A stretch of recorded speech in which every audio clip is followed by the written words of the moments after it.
Hey everyone, Joshua Kirk here with you once again, and now it's time for episode 281 of Album of the Day, in which for today's album review, I'm going to be talking about the newest album from a UK post-punk and art punk outfit that, if you've been following my channel for the last couple of years, you may have heard me name drop these guys quite a few times. They're one of my favorite bands of the last few years, especially when it comes to the current scene of post-punk. Of course, I am talking about the UK zone IDLES, who have been around for at least a decade, right? Have been around for over a decade at this point, and have put out at least three studio albums, including the one I'm going to review here, which was released on September 25th, 2020. And the album is called Ultra Mono.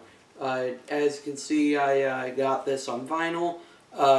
This album cover is kind of an interesting album cover. I mean, you know, it's one of those album covers you probably either love or hate, but personally, I think it's hilarious and it kind of suits the tone of the record very well. It looks like some dude is like blowing this huge ball of bubble gum or something like that, to the point of it, you know, just, yeah, making them all exhausted. And then there's the back, which is kind of like a little art piece that was made. Even though the track list and the album title aren't listed here, the album is over 42 minutes and it's got 12 tracks on it. And here's, this is a really interesting kind of little monologue about kind of the message of the record, about how it's sort of, you know, the love and appreciation for one another as beings, and also sort of how kind of, you know, sort of the band's mission for the album. And then there's the song titles, and it says with people like Colin Webster, David Yao, Warren Ellis, Jenny Beth. So there actually are some guests that appear on this record, more than on any other IDLES project. And also there's some additional programming from Kenny Beats on it, who is pretty notorious for being one of the most vital producers in hip-hop right now, but has also worked with some sort of punk and hard rock bands as well. And IDLES are his favorite band, so it's no shock that he was lucky enough to be able to work with them on a project. Here's Side A, which says Side A. And then Side B, or in this case, Side F, which Side B has been called Side F pretty much since Brutalism, their debut album.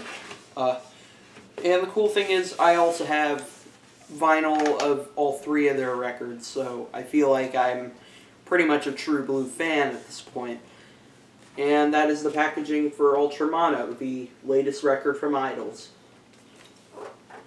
So this is definitely a record that I was very much anticipating, as there were some killer teaser tracks leading up to this thing. Really, in fact, I think the singles leading up to this may be the strongest rollout of singles we've gotten prior to an IDLES record. In that they produce some of their most catchy, hilarious, and then also one of their most existential and kind of mature songs to date with Ahem.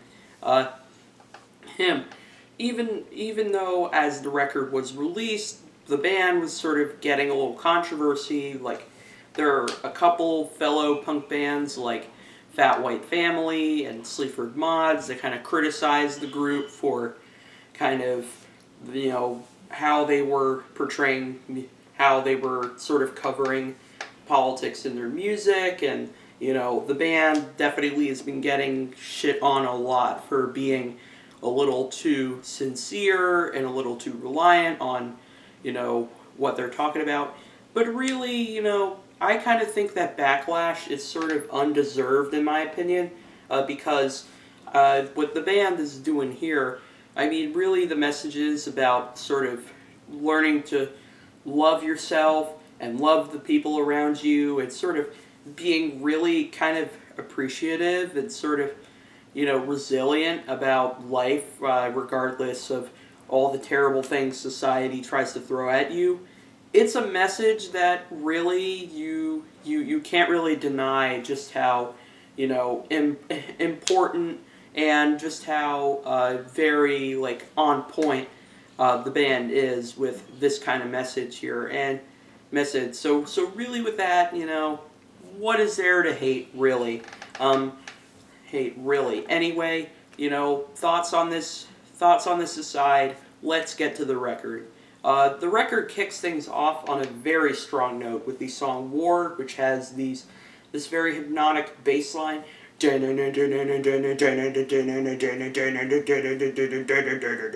Like over some very killer drumming, and then all of a sudden we get these punishing layers of guitars and noise, and then the first thing you hear Joe Talbot say is, "Watching! That's the sound of the sword coming in." Like, he's sort of imitating sounds of like weapons, whether it's swords, guns, or a button that like activates a drone bomb. The bomb, it's definitely very much a sort of definitely very much an anti-war anthem, which to some may seem a little too on the nose, but some of the greatest punk songs ever written, like Nazi Punks Fuck Off, are definitely no less on the nose or like to the point of punk songs as this one really is. So, I definitely, give it to IDLES for continuing that tradition in punk.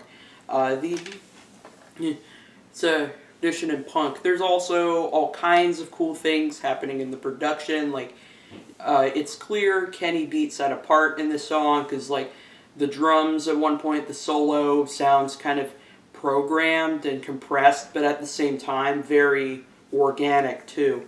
And the song obviously has a pretty intense ending that's just very cathartic.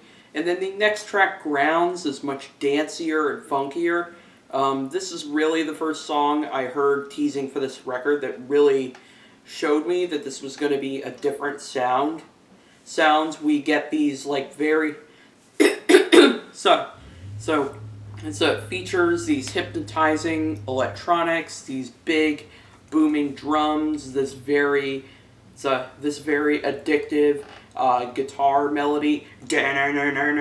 Like, ever since the song came out, I have been singing along to that guitar hook, like, pretty much every time I've listened to this song.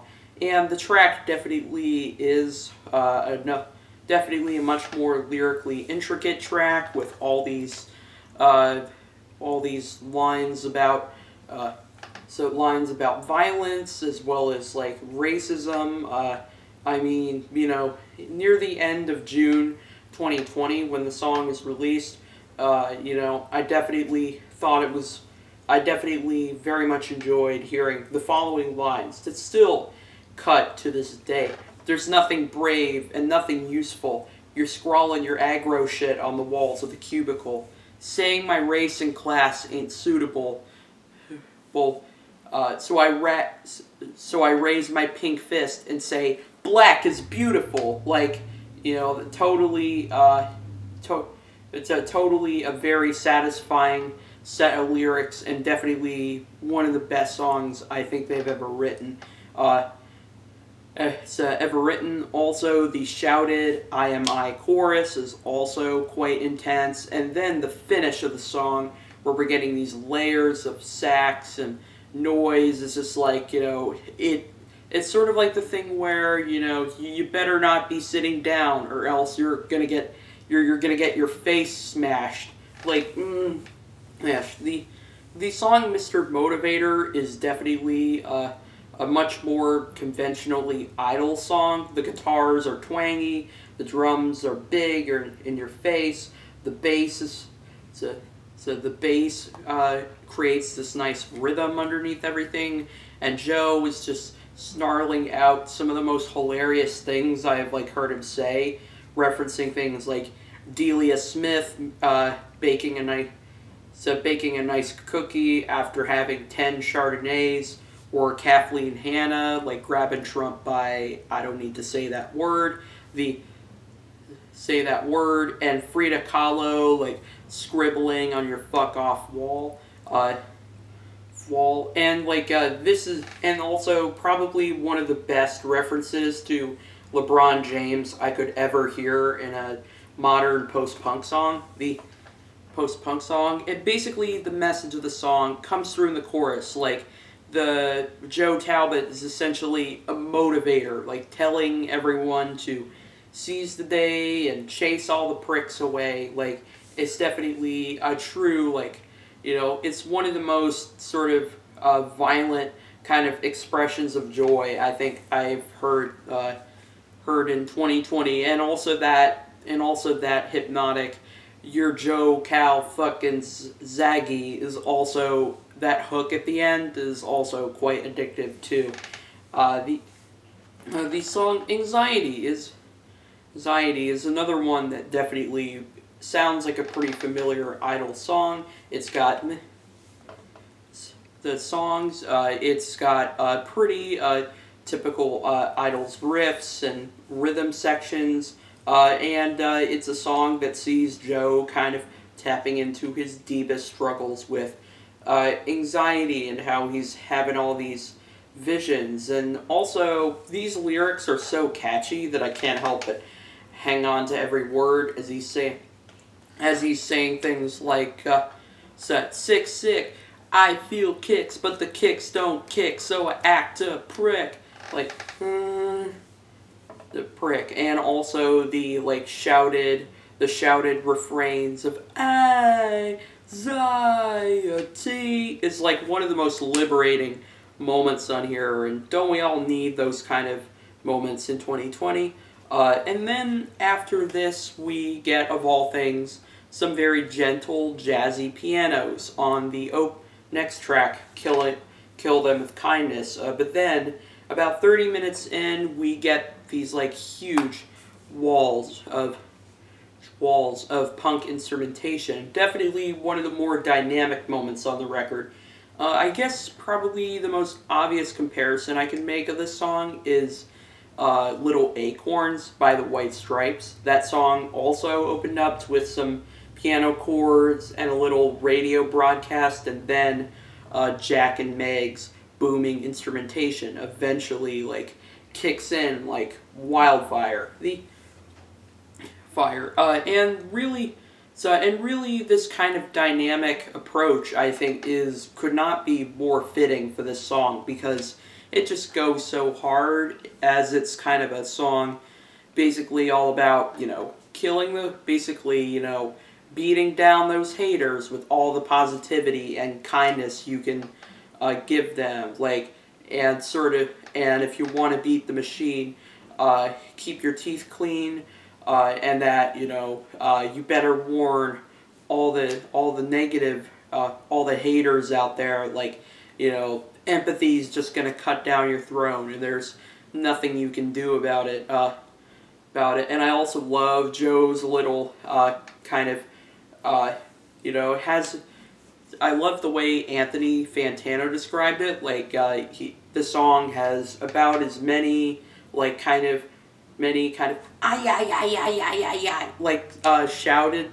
parts as like maybe a hair metal song would, and definitely cool to see the band just kind of having fun with this, being who they are. The next song, Model Village, After a While, may be my favorite of the singles for this record. In fact, fun fact about this song, this was my most played song on Spotify in 2020. So that kind of, I guess, tells you, I think that gives you the point, right? This song goes so hard. Like, I love how catchy, I love how groovy the song is, and also its lyrics are very sort of insightful, kind of observation at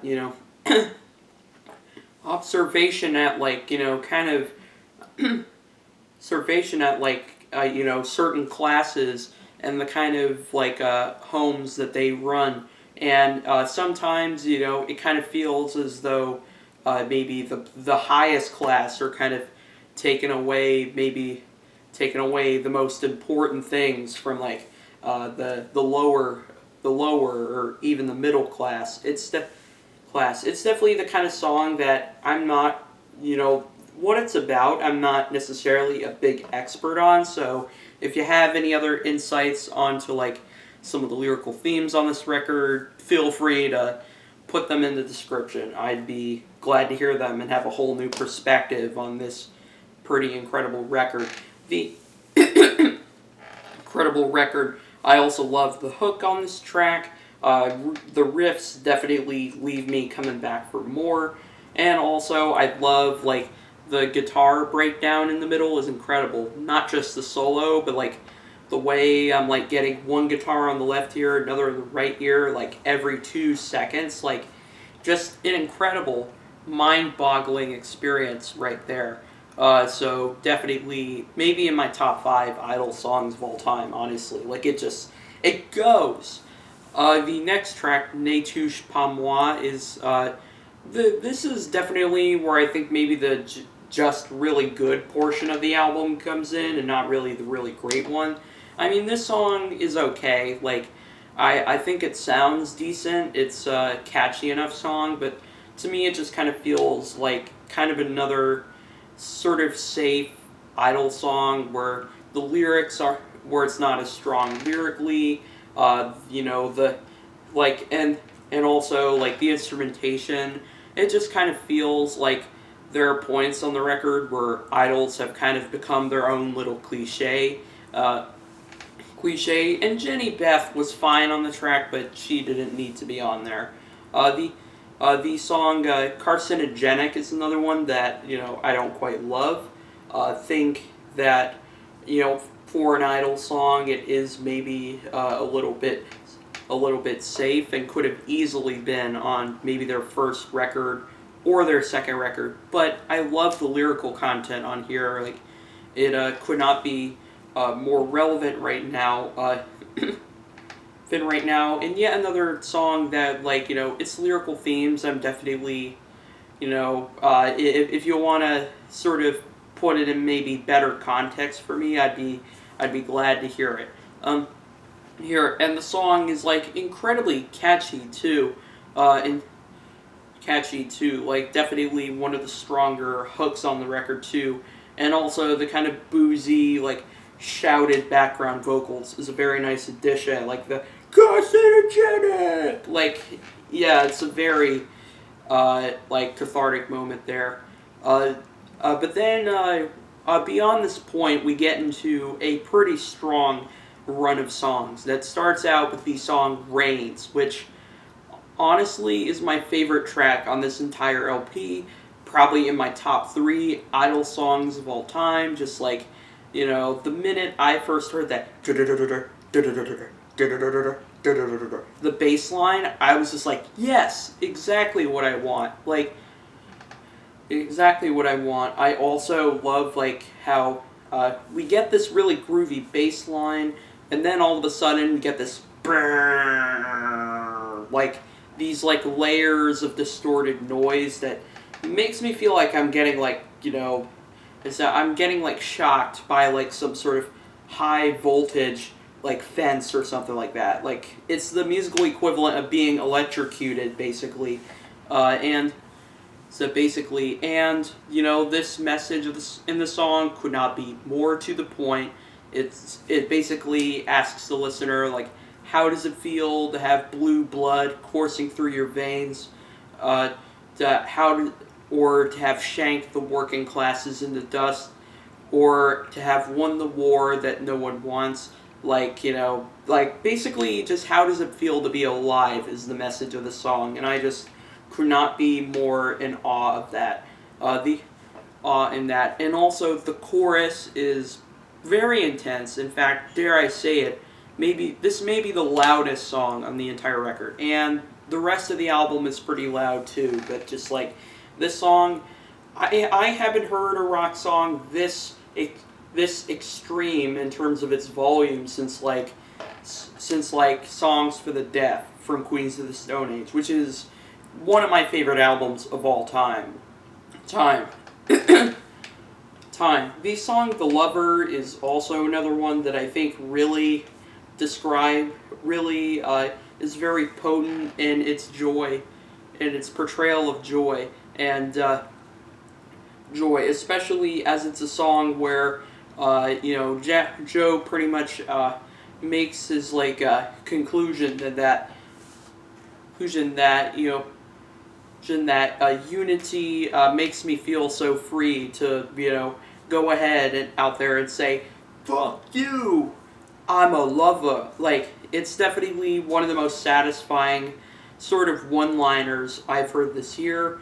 Another track where you can definitely hear Kenny Beats in the production, because the drums have this sort of erratic sort of speed to them that is just really cool. And you'll also hear all these wheezing electronics throughout the song as well. Really, this is the song where I think Kenny just kind of goes off on the production, and totally a compliment, by the way. And what better way to end this song than with a refrain of "I want to cater for the haters, eat shit." Could not be more IDLES than that.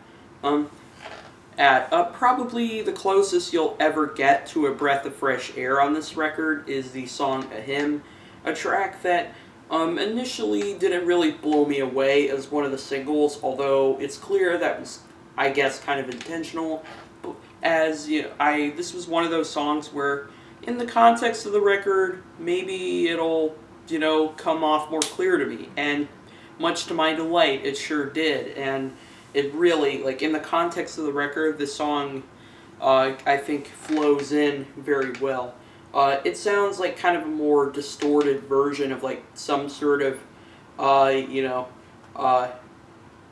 sort of post-punk like Interpol, or even dream pop and shoegaze a little bit. I feel like this is, the band's most kind of I guess, slow dive-esque kind of moment.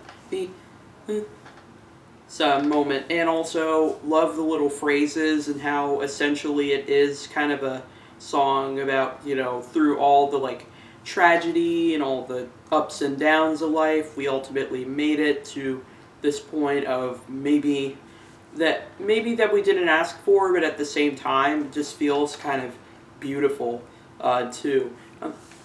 So beautiful too. Definitely one of the standout tracks on the record, and I also love just how epic it sounds with its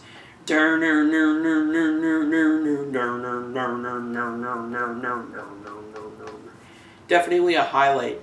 Unfortunately, the album ends on a kind of sort of very kind of half-baked note with the track "Dank," which this sort of comes down to one of my sort of main complaints about IDLES. As much as I love them as a group, and I think they have strong records, kind of one flaw that I think they succumb to a little too often is, not great closers. Whether we're talking about Slow Savage from their first record, which I consider maybe my least favorite IDLES song of all time, or even Rottweiler, who, even though the song overall is great, it kind of, the ending was a little obnoxious in my opinion. This track just kind of feels like a series of sort of ideas IDLES have had around for a while, and they just don't really know what else to do, and they just kind of okay, let's throw all these little riffs and clips together and hope it comes together as something impeccable. But in reality, it just kind of feels like a very tired sort of, kind of half-assed way to end the record. End the record. So definitely, if the album maybe closed with a hymn, and maybe this song weren't in the track list, this probably would have been a much stronger record. But still, despite that, I think this record is fantastic. It's definitely IDLES' most cohesive statement yet. Definitely their most straightforward. Yes, which is kind of why it's sort of generating more lukewarm reception than their last two did. But Stu did, but still, like, I think the band still holds up as easily one of the more important bands in this genre right now. And, you know, I just hope that in the future they continue to keep it forward thinking and continue to make statements that are definitely relatable and and even if they may have probably lost some people this time around, I definitely will not be lost by this band because I just love them so much. So Ultramono gets a light 8 out of 10. Maybe their weakest album to date or whatever, but I still think it's great. So definitely check it out. That's my review of Ultramono, the new record from IDLES. I'll see you for episode 282. Happy New Year, everyone.